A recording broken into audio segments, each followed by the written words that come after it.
আল্লাহু লা ইলাহা ইল্লা হু ওয়া আলাল্লাহি ফালিয়াতাওয়াক্কালিল মুমিনুন। সম্মানিত উপস্থিতি এবং আমার শ্রদ্ধেয় বিচারক মণ্ডলী এবং আমার প্রাণপ্রিয় তরবারে আজিজ ভাই, আমার অন্তরের স্থল থেকে সবাইকে জানাই ধন্যবাদ এবং শুভেচ্ছা ও অভিনন্দন।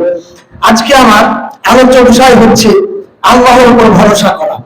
যদি আপনি মুসলিম হওয়ার পর আপনি আত্মসমর্পণ করলেন, তারপর কি করতে হবে? আপনি যেমন একটা যদি ঘর তৈরি করেন, তাহলে ঘর তৈরি করে আপনাকে বালু সিমেন্ট রড কিনে নিয়ে আসার পর তারপর আপনাকে বাড়ি করতে হবে।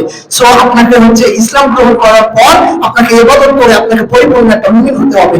আর মুমিনের ভরসা হবে আল্লাহর উপর। আপনি চলেন এবার কোরআন দ্বারা, আয়াত দ্বারা আপনাকে প্রমাণিত করে। সূরা মুজাদালার মধ্যে 28 নম্বর পারা 3 নম্বর পৃষ্ঠা লাইন নাম্বার 10 আল্লাহ তাআলা 10 নম্বর আয়াতে বলেছেন যে ইন্নামান নাজওয়া মিনাশ শাইতান ইয়াহযুনাল্লাযিনা আমানু ওয়া লাইসা বিদাররিহিম শাইআন ইল্লা বিইذنিল্লাহ ওয়া আলাল্লাহি ফালিয়াতাওয়াক্কালিল মুমিনুন।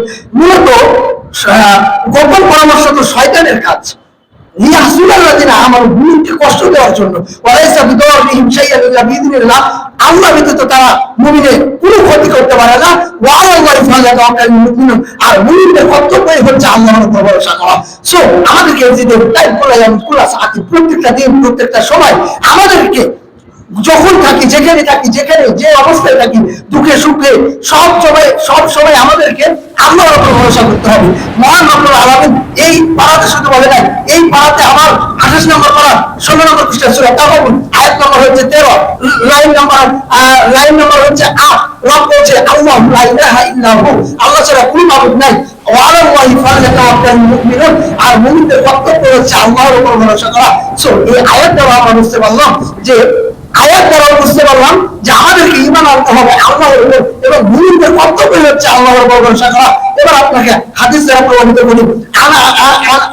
আনাস ইবনে আব্বাস রাদিয়াল্লাহু আনহু قال رسول الله صلى الله عليه وسلم حسبنا الله ونعم الوكيل قال لها ابراهيم حين لقي له في النار। যখন হযরত আনাস ইবনে আব্বাস রাদিয়াল্লাহু আনহু রাসূল সাল্লাল্লাহু আলাইহি ওয়াসাল্লাম বলেন যে যখন ইব্রাহিম আলাইহিস সালামকে আগুনে নিক্ষেপ করা হয়েছিল, থ্রো করা হয়েছিল, তখন ইব্রাহিম আলাইহিস সালাম কি বলেছিল? হাসবুনাল্লাহু ওয়া নি'মাল ওয়াকিল, আল্লাহ তাআলাই আমার জন্য যথেষ্ট এবং আল্লাহ তাআলাই হচ্ছে আমার উত্তম অভিভাবক। সো আমাদেরকে সব সময় এই যে আমরা আয়াত দ্বারা এবং আমাদেরকে এই হাদিস দ্বারা আমরা বুঝতে পারলাম যে প্রত্যেকটা দিন প্রত্যেক সময় যেই থাকি, যে অবস্থায় থাকি, আমাদেরকে আল্লাহর উপর ভরসা করতে হবে। যেরকম মানুষকে আল্লাহ তাআলা সৃষ্টি করেছেন দুঃখ সুখ সবকিছু দিয়ে, আমাদেরকে যখন আমরা দুঃখে থাকি তখন আল্লাহর উপর ভরসা করতে হবে, আমরা যখন সুখে থাকি তখন আল্লাহর উপর ভরসা করতে হবে, এবং আমাদের পরকাল সব জায়গাতে আল্লাহর উপর ভরসা করতে হবে। তো এই বলে আমি আমার বক্তব্য শেষ করছি। আলহামদুলিল্লাহি রাব্বিল আলামিন। আল্লাহ তাআলা যেন আমাদের সবাইকে আল্লাহ তাআলার উপর তাওয়াক্কুল করার তৌফিক দান করে। সকলে বলি আল্লাহুম্মা আমিন। আসসালামু আলাইকুম ওয়া রাহমাতুল্লাহি ওয়া বারাকাতুহু।